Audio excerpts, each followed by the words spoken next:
Hi, I'm Michelle, and I help young job seekers prepare and nail their interview, even if they feel unqualified, so that they can uplevel their job and stop living paycheck to paycheck.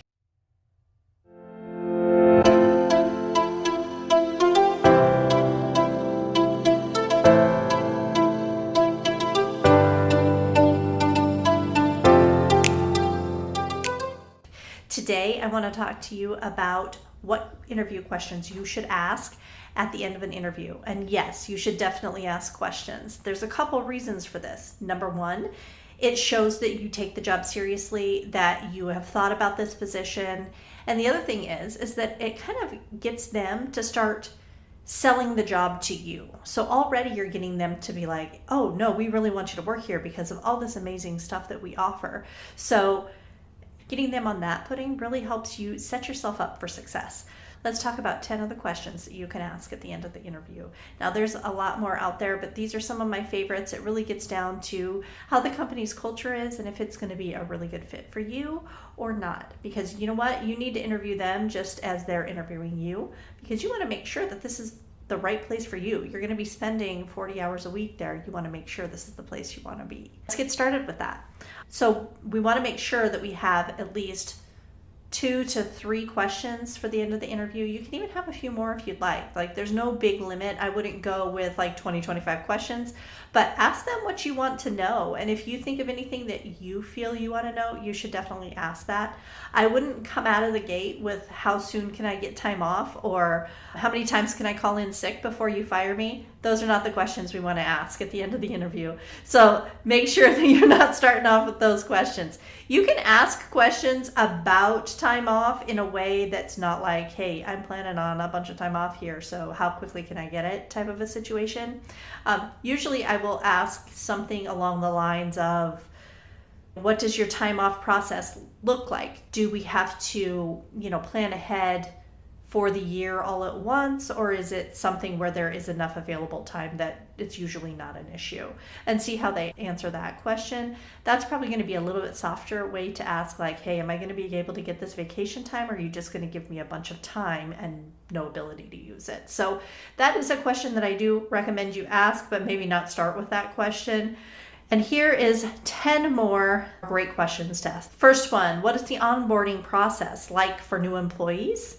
And the reason why you want to ask that is asking, how long is the training period? How long am I going to be shadowing someone? That kind of thing. So you have an idea on what you're getting yourself into here. You want to make sure that it's going to fit what you need. And if you're going in with a little bit less experience, you want to make sure that you're getting set up for success and not set up to fail with improper training. So you want to make sure that the training is going to be sufficient. Another great question is, what opportunities are there for professional development and advancement? So this is a great question because you want to find out, do they have a program to get you from, say, entry level and moving up, or even if you're starting at a higher position, like what advancement opportunities are there? Are you going to be stagnant in your career once you move there? Because if you're in a position right now where you already have a job, you want to make sure that this is a place that you can find some growth, and that there's growth opportunities, that there's paths laid out that will make the opportunities a little bit easier for you to see. And then question number 3, what are the biggest challenges and opportunities facing the company right now? This is a really great question. It shows that you're thoughtful, that you're really taking the time to consider what the strength of the company is. If the challenges that they're facing right now are something you can deal with, or something where you're like, this is not for me. I don't want to stay in a position like this. If the company is struggling financially, or maybe they have a lot of high turnover, those are a couple red flags, and they're not going to come right out and tell you, oh, we're struggling financially. They're just going to say, hey, we've had some budget cuts lately, or we've had some issues. We've had some people, a little bit of turnover that's creating a lot of these new positions. You may want to dig in deeper. Like, hey, do you know what the reason for the turnover is? Another question I love to have, question number 4, is, can you describe to me a high-performing employee? This question's great because it's going to tell you exactly what they expect from a high performer, and basically going to give you a roadmap to become a high performer. If that is your goal, that is a really great way to find out exactly what they're looking for. Piggybacking off of that, I always like to ask, what's the average time in this role prior to promotion? So you want to make sure that it's not going to be, for me, if somebody said, oh, you're going to stay in this role for 5 years before you even have a chance at promotion, it's not going to be a place I want to see. Now, you're going to be looking for an answer that's more, if you're somebody that wants to promote, you're going to be asking for a question that's more like, well, it really just depends on each person, how well they pick up the position, but we don't have any freezes on promotion or anything. So it can be as quick as the person is ready for, something like that. Or even if it's a year or two down the road, that's not a non-starter. If it works for you, that's perfectly okay. But if it's something where they say the average employee stays in that role for 5 to 10 years, then to me, that's a no-go. It might be okay for you, but you really have to make that decision. It's a really good question to ask for that reason, though. So I ask a lot of questions about promotion because for me, I want to make sure that I'm on a team with a manager that develops their employees and they help them get promoted. So I will usually ask, how many team members have you promoted within the last 5 years? So you can kind of get an idea, is this a manager that really likes to develop their team and get them promoted?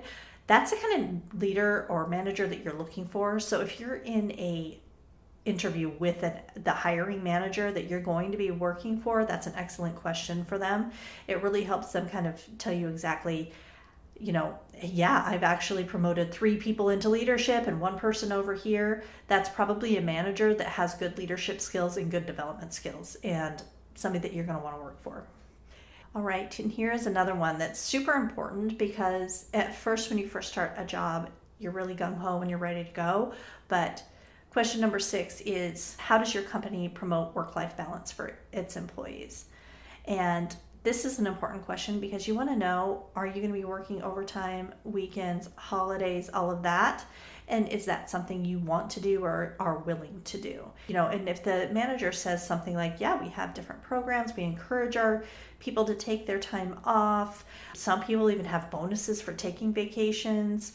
And so those kind of answers are answers you're looking to hear. You don't want to hear, well, we work hard, we have our allotted days off, anything like that, because it's probably going to mean you're going to be there a lot of hours of overtime, a lot of weekends, that kind of thing. And you can honestly just come right out and ask number 7, which is, how often does the team work overtime? Do you work weekends? Because it's a good idea for you to know. Now, you don't have to come across like it's a bad thing. You can even just say, hey, I just want to know what to expect as far as this role and my commitment to this role. And if it's a little bit of overtime, maybe you're okay with that. Maybe you want it. And maybe you don't. So it's a good question to ask in the right manner, and usually it's a follow-up question to work-life balance, just to kind of figure out exactly what their philosophy on overtime is. Now, salaried employees, this is kind of a big one for you because you don't get paid overtime. Now, most companies that do pay overtime are probably going to require it less. So especially as a salaried employee, you want to know exactly what they're expecting of you as far as overtime and working. All right, and the next one is really company focused. Can you share with me any long-term goals for the company? So this is a really good, valuable information to find out if they're looking to grow. If they're looking to grow, then there's likely going to be more promotional opportunities than if they're just hanging on. So keeping that in mind, just the company growth, and ask more about the company. Number 1, you're going to find out if this is the company you want to work for. And number 2, it makes you sound just very educated about the role, educated about the company, and a really good fit because you're so thoughtful that you're asking about the company's goals. So definitely a great question to ask. The final one is one of my favorites, actually. I always like to ask them, what is their favorite thing about working for the company? Like their personal favorite thing.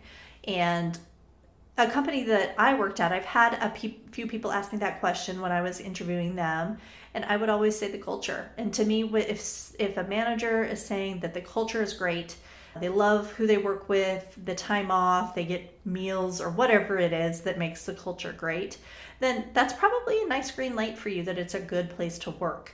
If they're very vague about their answer or they can't give you any specifics about why, then I would definitely maybe think about that. And it could be kind of a yellow light for you. That is exactly why I love asking that question. And I actually really liked it when people asked me that question. It's a great question to end on because it's positive, and it also helps them start to sell this job to you, which is exactly what you want them to do. These questions are all building up as to why you should work for their company, because you've already told them why you want to work for their company. Now they need to sell that company to you. And this is definitely a hugely important part of the interview that I think sometimes we forget. One of the worst things that you can do at the end of an interview is say that you don't have any questions. You want to have at least 2 or 3 questions at the end of an interview. Shows that you're paying attention, shows that you're prepared, shows that you're ready, and that you want the job. And it's, like I said, it's very helpful to you because you're going to determine if you want to even work for this company. So those are the 10 questions that I recommend you ask. Pick a couple of them for your next job interview. Let me know in the comments which ones you're going to use next and how it goes. I'd love to hear about that. And if you have any questions that you think would be great, pop those in the comments too. I think you can help everybody out. And if I find enough of them, maybe I'll do another video. So yeah, let me know where you guys are at with your questions for your interview. And if you've ever been thrown off by that question, because I know the first time I was asked, do you have any questions for me? I was like, I don't know. So, we live and learn, but that is the reason why you should have a couple in your back pocket just for that opportunity. If these questions were helpful, please hit the like button and definitely subscribe to my channel because there's going to be a lot more content like this coming. Have a good one. We'll see you next week.